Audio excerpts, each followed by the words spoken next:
Hari ini, kita akan belajar firman Tuhan di bawah tajuk Paskah dan Peraturan Melkisedek. Semasa belajar tajuk ini, marilah kita fikirkan tentang kebenaran Paskah. Apabila Kristus datang ke bumi, Dia berkata bahawa peraturan Melkisedek yang dilakukan melalui Paskah ialah perjanjian abadi. Adakah Alkitab berkata bahawa imamat ini diubah? Tidak. Alkitab berkata bahawa itu adalah imamat yang tidak dapat beralih kepada orang lain. Dalam erti kata lain, imamat ini tidak akan diubah kepada imamat lain. Apakah sistem kudus yang menjanjikan kita warisan kerajaan surga yang abadi melalui peraturan Melkisedek? Paskah. Marilah melihat buku Ibrani, bab 5, ayat 5. Demikian pula Kristus tidak memuliakan dirinya sendiri dengan menjadi imam besar, tetapi dimuliakan oleh Dia yang berfirman kepadanya, "Anakku engkau telah kuperanakan pada hari ini." Sebagaimana firman-Nya dalam suatu nas lain, engkau adalah imam untuk selama-lamanya. Menurut peraturan apa? Menurut peraturan Melkisedek. Menurut peraturan Melkisedek bermaksud mengikut peraturan Melkisedek, bukan? Peraturan Melkisedek tidak boleh lenyap. Kerana Yesus Kristus ialah imam besar yang menjalankan korban menurut peraturan Melkisedek. Dalam erti kata lain, siapakah pengacara korban? Yesus. Alkitab jelas mengatakan bahawa Yesus ialah imam menurut peraturan Melkisedek. Marilah sambung membaca ayat 7. Dalam hidupnya sebagai manusia, Ia telah mempersembahkan doa dan permohonan dengan ratap tangis dan keluhan kepada Dia yang sanggup menyelamatkannya dari maut. Dan karena kesalehannya, Ia telah didengarkan. Dan sekalipun Ia adalah anak, Ia telah belajar menjadi taat dari apa yang telah dideritanya. Dan sesudah Ia mencapai kesempurnaannya, Ia menjadi pokok keselamatan yang abadi bagi semua orang yang taat kepadanya. Dan Ia dipanggil menjadi imam besar oleh Tuhan menurut peraturan Melkisedek.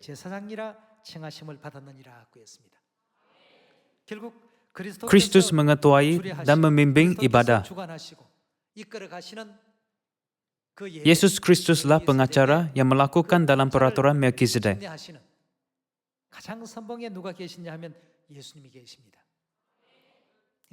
Hari ini, Anda dan saya mesti pastikan bahawa tiada korban lain tetapi korban yang Kristus bimbing ialah korban yang menggembirakan Tuhan dan yang Tuhan berkenan seperti korban Habel. Marilah melihat firman buku Kejadian bab 14 ayat 17. Setelah Abram kembali dari mengalahkan Kedorlaomer dan para raja yang bersama-sama dengan dia, maka keluarlah Raja Sodom menyongsong dia ke lembah Syawi, yakni lembah raja. Melkisedek Raja Salem membawa roti dan anggur. Ia seorang imam Tuhan yang maha tinggi. Melkisedek memberkati Abram dengan roti dan wain ini. Ayat 19. Lalu ia memberkati Abram katanya, "Diberkatilah kiranya Abram oleh Tuhan yang maha tinggi, pencipta langit dan bumi. Dan terpujilah Tuhan yang maha tinggi, yang telah menyerahkan musuhmu ke tanganmu." Lalu Abram memberikan kepadanya 10/10 dari semuanya. Peraturan Melkisedek termasuklah roti dan wain serta hukum persepuluhan. Gabungan semua ini ialah peraturan Melkisedek. Pada masa itu, apabila imam mengampunkan dosa orang ataupun memberkati, mereka perlu menumpahkan darah binatang untuk memberkati atau mengampunkan dosa mereka. Itulah masa imam melakukan tindakan seperti ini. Namun, hanya Melkisedek sahaja yang memberkati Abraham melalui persembahan yang luar biasa, yaitu roti dan wain pada masa itu. Menurut rekod buku Ibrani, tertulis bahawa Melkizedek ialah Tuhan abadi yang tidak berbapa dan tidak beribu. Harinya tidak berawal dan hidupnya tidak berkesudahan. Bolehkah kita pergi ke buku Ibrani bab 7 untuk mengetahui lebih banyak tentang peraturan Melkizedek? Buku Ibrani bab 7 ayat 11. Karena itu, andai kata oleh imamat Lewi telah tercapai kesempurnaan. Dalam imamat Lewi, apakah korban yang imam persembahkan? Mereka mempersembah korban binatang. Marilah kita melihat ayat 11. Karena itu, andai kata oleh imamat Lewi telah tercapai kesempurnaan, sebab karena imamat itu umat Israel telah menerima Taurat. Apakah sebabnya masih perlu seorang lain ditetapkan menjadi imam besar menurut peraturan Melkizedek, dan yang tentang dia tidak dikatakan menurut peraturan Harun? Imamat yang diamanahkan kepada Harun ialah imam besar harus mempersembah korban kepada Tuhan dengan menumpahkan darah binatang. Tetapi imam lain yang akan datang haruslah menjadi imam menurut peraturan Melkizedek. Disebabkan korban yang sempurna tidak dapat dipersembahkan melalui imamat Lewi. Melalui korban itu tidak boleh mendapat pengampunan dosa sebenar yang membimbing ke kerajaan Tuhan atau mempersembah korban benar yang berdamai dengan Tuhan. Jadi, imam lain diperlukan. Imam lain yang menurut peraturan Melkizedek mesti datang. Marilah kita melihat ayat 12. Sebab jikalau imamat berubah, ada perubahan imamat daripada peraturan Harun kepada peraturan Melkizedek. Dengan sendirinya akan berubah pula hukum Taurat itu. Hukum perjanjian lama harus berubah kepada hukum perjanjian baru. Marilah kita melihat ayat 13. Sebab yang dimaksudkan di sini termasuk suku lain. Dari suku ini tidak ada seorang pun yang pernah melayani di Mezbah. Sebab telah diketahui semua orang bahwa Tuhan kita berasal dari suku Yehuda, dan mengenai suku itu Musa tidak pernah mengatakan suatu apapun tentang imam-imam. Dan hal itu jauh lebih nyata lagi jikalau ditetapkan seorang imam lain menurut cara Melkizedek. Imamat Melkizedek ialah imamat yang benar-benar manusia nantikan. Selain imamat ini, tiada korban yang Tuhan berkenan seperti korban Habel yang dijumpai di mana-mana tempat di bumi. Ayat 16, yang menjadi imam bukan berdasarkan peraturan-peraturan manusia, tetapi berdasarkan hidup yang tidak dapat binasa. Sebab tentang dia diberi kesaksian, engkau adalah imam untuk selama-lamanya, menurut peraturan Melkizedek. Ini ialah firman yang tertulis di dalam buku Mazmur bab 110. Marilah menyambung dengan ayat 18. Memang suatu hukum yang dikeluarkan dahulu dibatalkan. Kalau hukum itu tidak mempunyai kekuatan dan karena itu tidak berguna, sebab hukum Taurat sama sekali tidak membawa kesempurnaan. Hukum di sini bermaksud hukum Musa. Mengenai hukum, ada hukum perjanjian baru dan hukum perjanjian lama. Tetapi gereja Babel menyebutkan tanpa konsep perjanjian lama dan perjanjian baru. Walaupun ada hukum perjanjian baru, mereka berkata bahawa semua hukum sudah dimansuhkan. Di sini, apa yang mau Paulus katakan kepada orang Ibrani ialah hukum perjanjian lama sama sekali tidak membawa kesempurnaan. Di ayat yang disebut tadi, hukum itu merujuk kepada peraturan Harun. Ia berkata bahawa memandangkan hukum sama sekali tidak membawa kesempurnaan. Imam lain menurut peraturan Melkizedek harus muncul. Anda perlu membezakan perjanjian lama dan perjanjian baru. Marilah menyambung dengan ayat 19. Sebab hukum Taurat sama sekali tidak membawa kesempurnaan. Dalam erti kata lain, hukum Musa, iaitu perjanjian lama, sama sekali tidak membawa kesempurnaan. Tetapi sekarang ditimbulkan pengharapan yang lebih baik yang mendekatkan kita kepada Tuhan. Dan sama seperti hal ini tidak terjadi tanpa sumpah, memang mereka telah menjadi imam tanpa sumpah. Tetapi ia dengan sumpah diucapkan oleh dia yang berfirman kepadanya, Tuhan telah bersumpah dan ia tidak akan menyesal. Engkau adalah imam untuk selama-lamanya. Dia ialah imam menurut peraturan apa? Melkizedek. Kalau begitu, apakah gelaran imam itu? Engkau adalah imam untuk selama-lamanya. Ayat 22. Demikian pula Yesus adalah jaminan dari suatu perjanjian yang lebih kuat. Memandangkan perjanjian lama sama sekali tidak membawa kesempurnaan. Perjanjian baru diberikan. Perjanjian baru ini dipanggil sebagai perjanjian yang lebih kuat. Dan Yesus menjadi apa? Yesus menjadi penjamin peraturan Melkizedek perjanjian baru demi keselamatan. Peraturan Melkizedek, yaitu hukum perjanjian baru, ialah hukum yang mana Tuhan menjadi penjaminnya. Ayat 23. Dan dalam jumlah yang besar, mereka telah menjadi imam. Karena mereka dicegah oleh maut untuk tetap menjabat imam.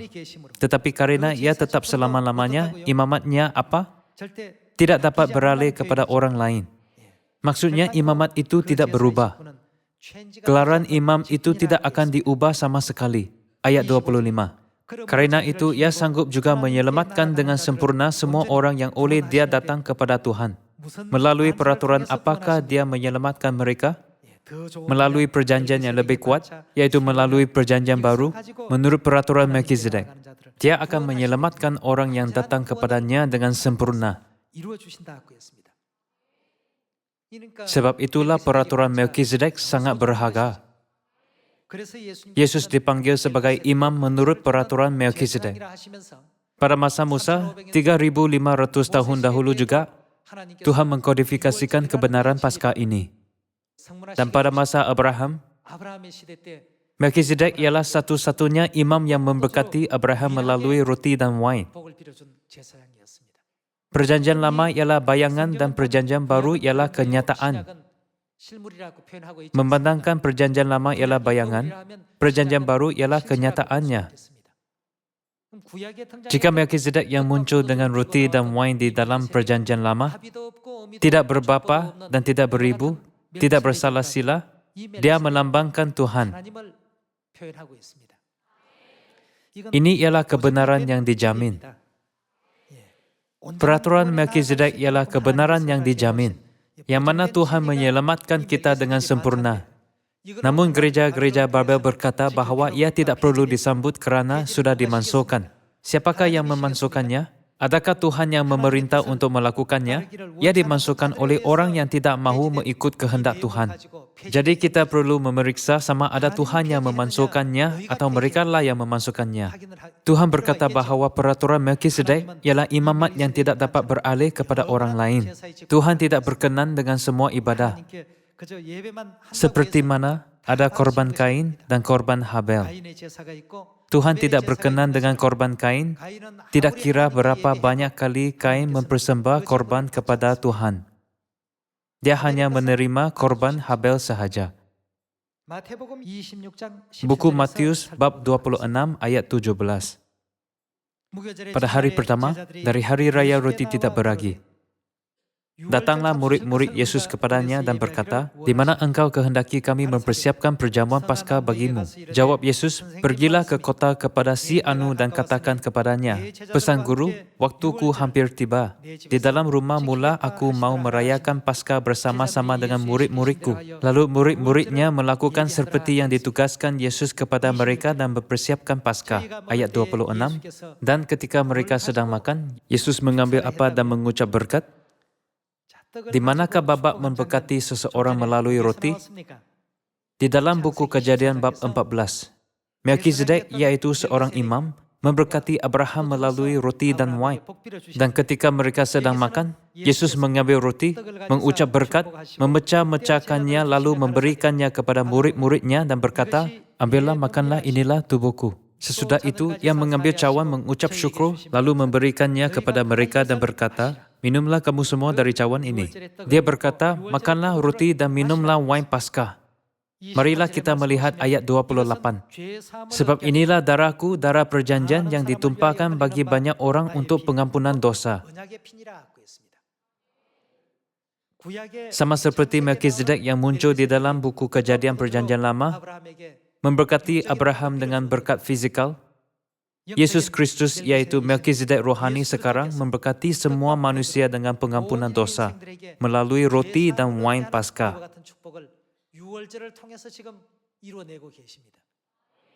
betapa bersungguh-sungguhnya Yesus menunggu Paskah ini.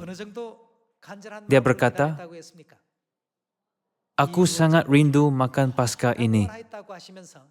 Hanya apabila kebenaran Melkizedek ditubuhkan, barulah Tuhan boleh menjamin sesuatu. Aku akan menjamin orang ini dengan kerajaan surga. Seperti ini, untuk kita semua yang berada di sini, untuk semua ahli Sion, Tuhan menjaminkan keselamatan. Adakah kita tidak diselamatkan dalam situasi ini?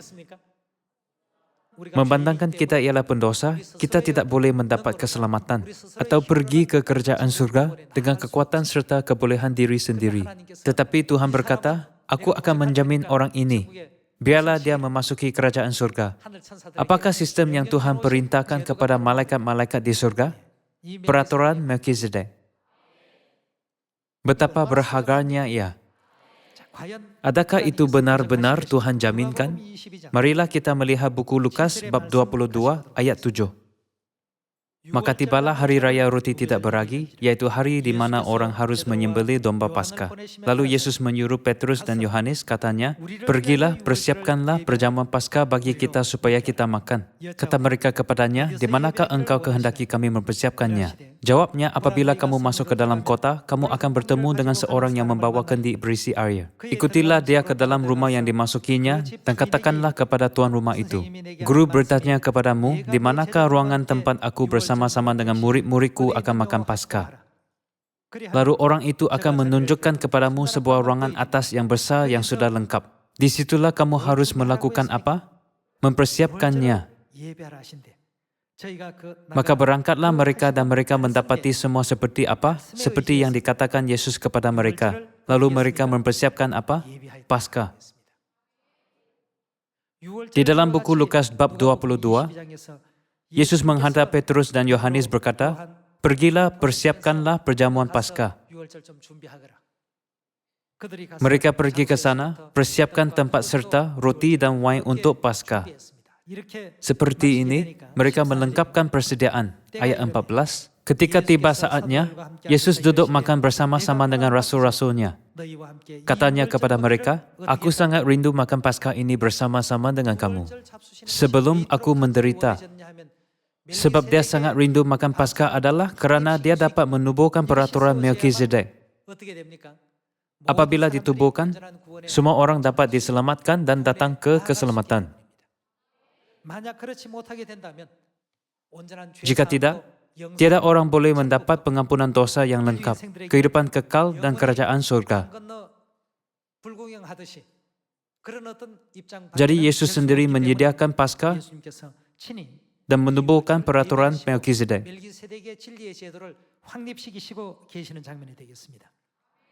Mengenai peraturan Melkizedek, apakah yang mesti muncul? Roti dan wain mesti turut serta.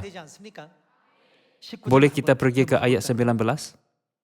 Lalu ia mengambil roti, mengucap syukur, memecah-mecahkannya dan memberikannya kepada mereka. Katanya, "Inilah tubuhku yang diserahkan bagi kamu. Perbuatlah apa? Perbuatlah ini, Paskah, menjadi peringatan akan aku."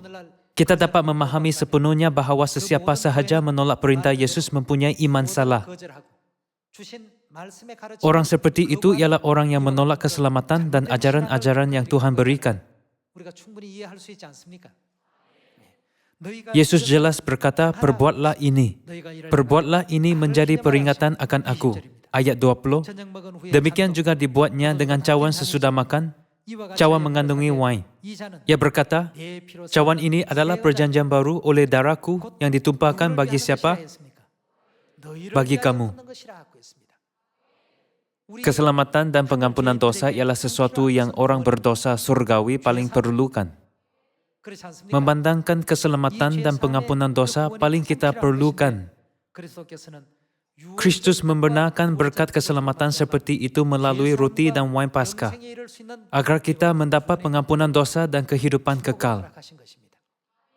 Melkizedek, yang wujud pada masa dahulu sebagai bayangan, memberkati Abraham dengan berkat fisikal melalui roti dan wain.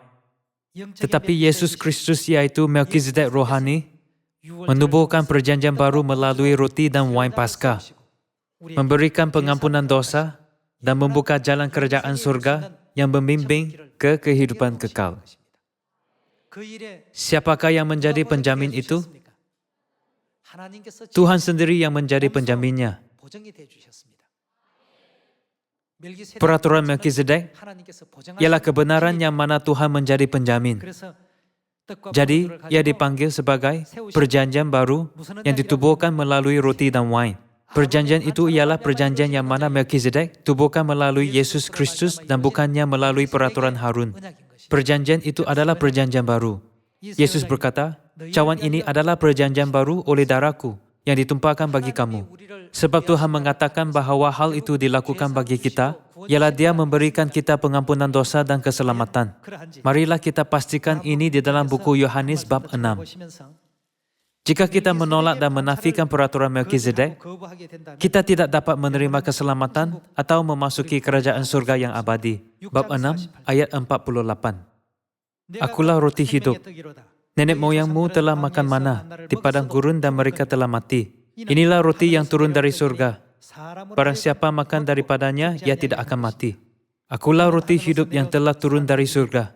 Jikalau seorang makan dari roti ini, ia akan hidup selama-lamanya. Dan roti yang kuberikan itu ialah dagingku, yang akan kuberikan untuk hidup dunia. Orang-orang Yahudi bertengkar antara sesama mereka dan berkata, bagaimana ia ini dapat memberikan dagingnya kepada kita untuk dimakan? Maka kata Yesus kepada mereka, aku berkata kepadamu, sesungguhnya jikalau kamu tidak makan daging anak manusia dan minum darahnya, kamu tidak mempunyai hidup di dalam dirimu. Daging Yesus dan darahnya. Walaupun Yesus sendiri berada di sebelah kita, bolehkah kita makan dagingnya dan minum darahnya? Ini tidak memaksudkan daging dan darah fizikalnya. Jadi dia berjanji bahawa dia akan mengakui roti dan wain Paskah sebagai daging dan darahnya. Maka dia menubuhkan perjanjian pada hari Paskah.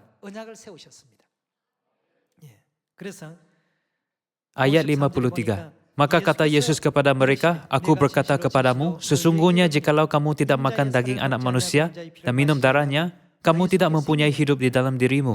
Barang siapa makan dagingku dan minum darahku, ia mempunyai apa? Daging dan darahnya melambangkan apa? Roti dan wain Paskah.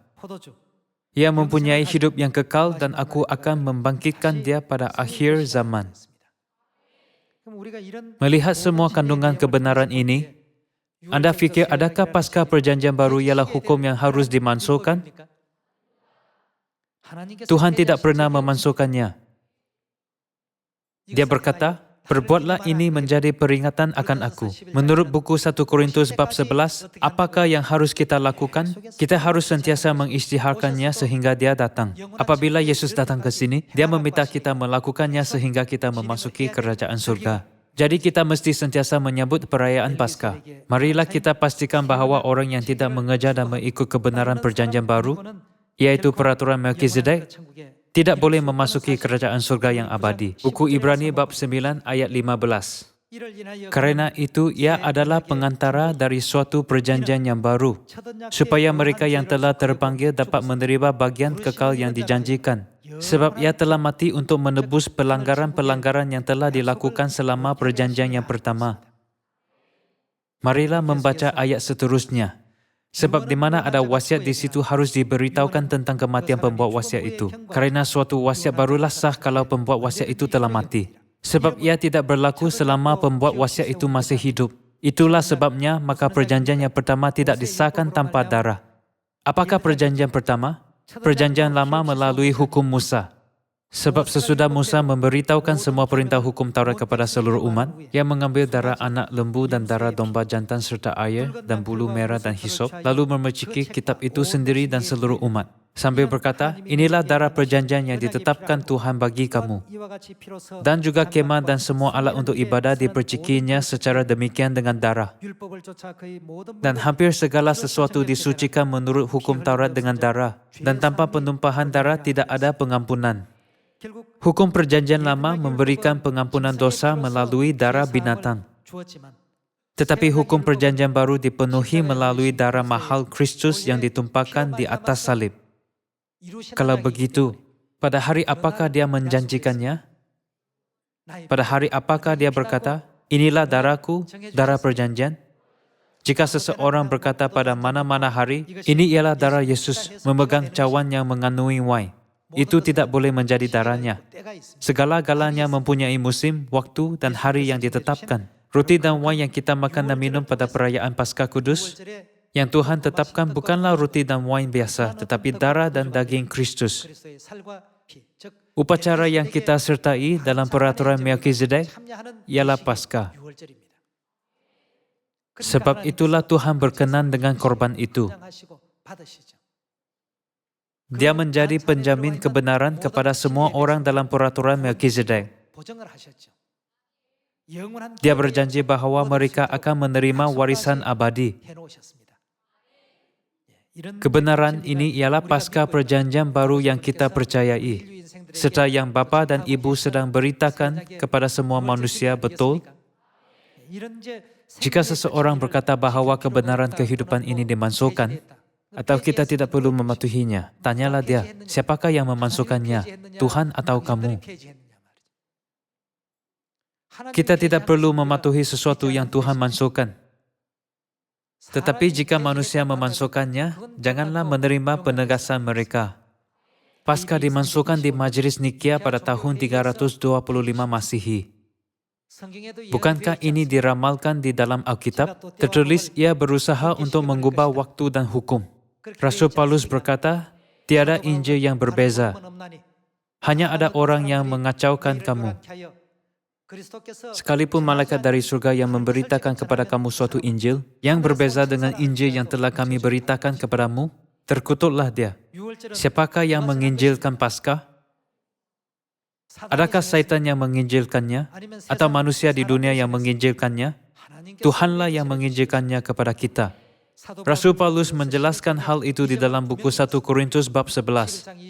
Menurut bab 11 ayat 23, sebab apa yang telah kuteruskan kepadamu, telah aku terima dari Tuhan, yaitu bahwa Tuhan Yesus pada malam waktu ia diserahkan, mengambil roti dan sesudah itu ia mengucap syukur atasnya. Ia memecah-mecahkannya dan berkata, inilah tubuhku yang diserahkan bagi kamu. Perbuatlah ini menjadi peringatan akan aku. Apabila Paulus membuktikan tentang firman kebenaran kepada semua orang bukan Yahudi, dia jelas berkata, sebab apa yang telah kuteruskan kepadamu, telah aku terima dari Tuhan.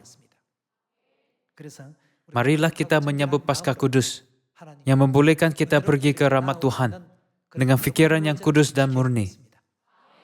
Dengan berbuat demikian, marilah kita menerima pujian daripada Bapa Surgawi, mendengar dia berkata, kamu lakukan yang terbaik pada waktu kita menerimanya. Saya berharap bahawa semua bangsa di bumi, semua makhluk cakrawala, seluruh alam semesta, dan beribu-ribu malaikat akan mempunyai hari Sabat di bawah rahmat Tuhan. Dengan menyanyikan pujian dan kemuliaan kepada Tuhan Elohim, yaitu Bapa Ansanghong dan Ibu Surgawi Yerusalem Baru. Kerana mereka membimbing kita ke jalan keselamatan melalui hari Sabat dan melalui peraturan Melkizedek. Dengan ini saya tamatkan khutbah. Terima kasih banyak.